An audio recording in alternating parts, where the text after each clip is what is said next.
महाकाल दोस्तों, मैं रजत आप सभी का स्वागत करता हूं आज डिवाइन के एक नए एपिसोड में।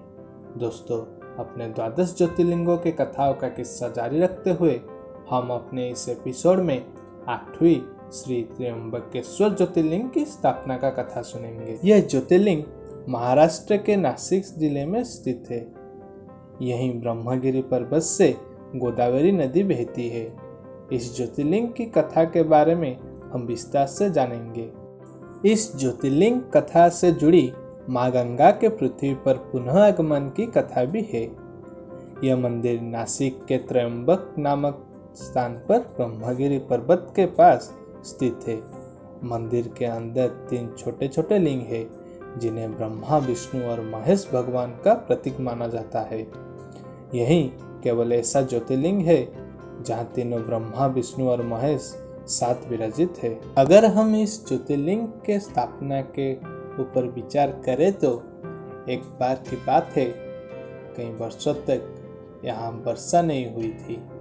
वर्षा न होने के कारण लोगों ने इस जगह से पलायन करना उचित समझा और धीरे धीरे वहां से पलायन करना शुरू कर दिया।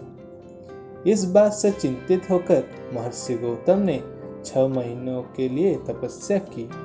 तब उनकी इस घोर तपस्या से वरुण देव जी अत्यंत प्रसन्न हुए और वहां प्रकट हुए और महर्षि गौतम से बोले कि आप एक गड्ढा खोदिए। महर्षि गौतम ने एक गड्ढा खोदा। तब वरुण देव जी ने उस गड्ढे को जल से भर दिया।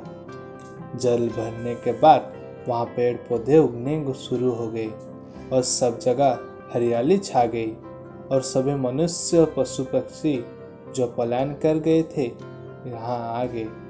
तब सभी लोगों ने महर्षि गौतम जी की प्रशंसा की।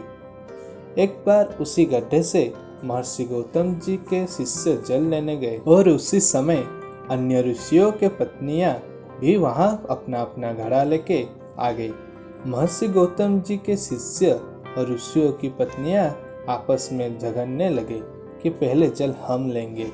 इतने में ही माँ अहिल्या वहां आई। उन्होंने कहा कि ये बालक आप लोगों से पहले यहाँ आ गए थे, इसलिए पहले उन्हें जल लेने दिया जाए। इस बात से ऋषियों की पत्नियों को बुरा लगा। उन्हें लगा कि माँ अपने शिष्यों का पक्ष ले रही है। ये जल भी तो महर्षि गौतम के द्वारा मिला है, तभी ये जल पहले इन बालकों को प्रदान करवा रही है। तब उन सभी स्त्रियों ने यह बात अपने अपने पतियों को घर जाकर बढ़ा चढ़ा कर बताई। ऋषियों को गुस्सा आया और उन सभी ने महर्षि गौतम से बदला लेने का सोचा। उन सभी ने भगवान गणेश जी का पूजा करना शुरू कर दिया। तब प्रसन्न होकर वहां गणेश जी भगवान प्रकट हुए। उन सभी ऋषियों ने महर्षि गौतम को नीचा दिखाने के लिए भगवान गणेश जी से सहायता मांगी। तब गणेश जी ने कहा कि ऐसे महर्षि के साथ ऐसा व्यवहार करना उचित नहीं है। उन्होंने ही तो आप सभी को जल प्रदान करवाया है। लेकिन उन ऋषियों ने भगवान गणेश जी से बहुत हट किया। तब गणेश जी को उन ऋषियों की बात माननी पड़ी। लेकिन गणेश जी ने चेतावनी भी दी कि यदि तुम सब कुछ गलत करोगे तो उसका परिणाम सही नहीं होगा। एक दिन गणेश जी एक दुर्लभ गाय का रूप धारण करके महर्षि गौतम के धान के खेत में गए। तब गौतम ऋषि ने देखा कि यह गाय तो अत्यंत दुर्लभ है और उससे अपने हाथ से खाना खिलाने लगे। जैसे ही धान के तिनके का स्पर्श हुआ, वो गाय जमीन पर गिर पड़ी और उसकी तुरंत मृत्यु हो गई। वहां छुपे हुए अन्य ऋषियों, उनकी पत्नियां सब देख रहे थे और गाय की मृत्यु होने पर वे सब तुरंत बाहर निकल आए। वे सब महर्षि पर आरोप लगाने लगे कि तुम्हारे कारण गाय मर गई, तुम ही इसके हत्यारे हो। वे सब बोले कि जब तक तुम यहाँ रहोगे तब तक पितृगण और अग्निदेव हमारे हवन को ग्रहण नहीं करेंगे। तुम एक गो हत्यारे हो। तुम्हें अपने परिवार के साथ कहीं और जाकर रहना चाहिए।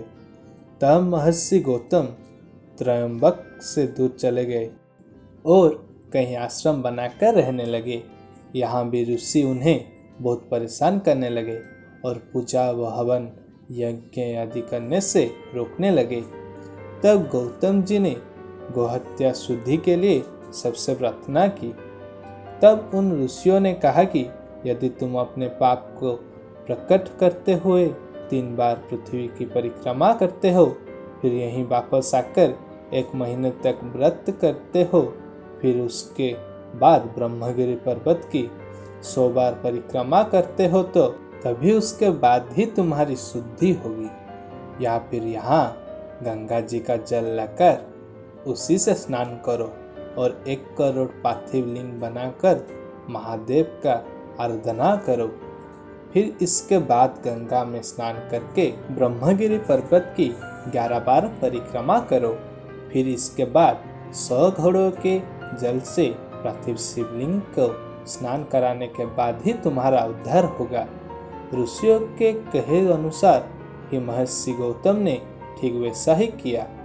माँ अहिल्या ने भी अपने पति का इसमें साथ दिया। इस प्रकार भगवान शिव जी अत्यंत प्रसन्न हुए और वहां प्रकट होकर बोले कि आप मन चाहा वर मांग सकते हो।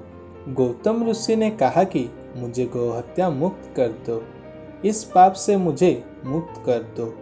तब भगवान शिव जी ने कहा कि महर्षि, आप सदा ही निष्पाप हो, इन दुष्टों ने ही तुम्हारे साथ छल किया है। तुम पहले से ही गंगा की तरह पवित्र हो, उन पापियों का कभी उद्धार नहीं होगा, क्योंकि उन सब ने मिलकर आपके साथ छल किया है। तब महर्षि ने कहा कि यदि ऐसा ये ऋषि न करते तो मुझे आपके दर्शन भी कभी न होती। यदि आप मुझसे प्रसन्न हैं तो मुझे माँ गंगा प्रदान कीजिए। तब शिव जी ने माँ गंगा को धरती पर फिर से अवतरित होने को कहा। तब माँ गंगा ने कहा कि मैं यहाँ तभी निवास करूंगी जब आप अपने परिवार के साथ यही लिंग रूप में भी निवास करेंगे।